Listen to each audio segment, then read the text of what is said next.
Welcome everyone to the Rainmaker Report. This is Andy Thompson, and here are 3 late-breaking cybersecurity stories that you need to know about. First up, RingCentral just got hit for 1.6 million accounts, and the group behind it is Shiny Hunters. Again. Yes, this breach traces back to July when Shiny Hunters ran their Salesforce extortion campaign against a long list of enterprises, and RingCentral was one of them. So Have I Been Pwned did load the data, and folks, it is not small.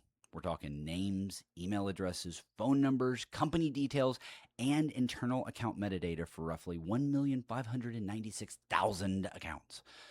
Now, although this isn't usernames and passwords, this is the exact stuff that makes voice phishing work so well, okay? And RingCentral sells cloud phone systems to businesses. So now attackers have a targeted list of employees, their real numbers, and the vendor context to impersonate IT support convincingly. So in the future, I would be expecting a lot more callback scams, expect a lot more fake MFA prompts. So simply put, if your company uses RingCentral, assume that your contact details are now in criminal hands. So go check Have I Been Pwned with your work email today.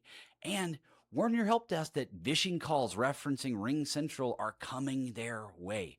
Treat any unexpected password reset today as hostile until proven otherwise. Moving on to our next story. A malicious tool server hooked into your AI coding assistant can walk off with SSH keys, environment secrets, source code, and customer data without ever issuing a single obviously bad instruction. Here's how it works. So researchers have showed that MCP servers, the plugin servers that give AI agents access to files and APIs, well, it can split a theft into fragments that look completely routine.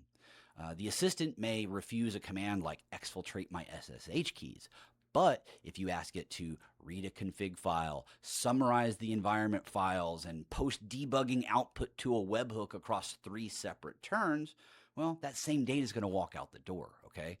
You see, the guardrails, all they see are innocent steps, but all the attacker has to do is just reassemble the pieces. And this isn't theoretical either, folks. Malicious LiteLLM releases tied to the Trivy compromise have already exposed over 2,100 organizations to this exact class of supply chain risk. So what we need to do here, folks, is audit every single MCP server that you can reach. You want to pin the versions so you know exactly which versions are running within the organization. And at this point, you need to be rotating your SSH keys and API tokens on a fairly frequent basis. I know some folks think that this is some, crazy big task like rotating keys and tokens, but it's really, really not. It's quite easy. I guess the best way that you could sum this story up is this, okay? Assume any agent with network egress is a data exfiltration channel until proven otherwise.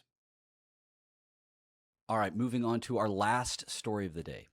The FBI just confirmed a North Korean IT worker successfully landed a remote job inside a U.S. government agency.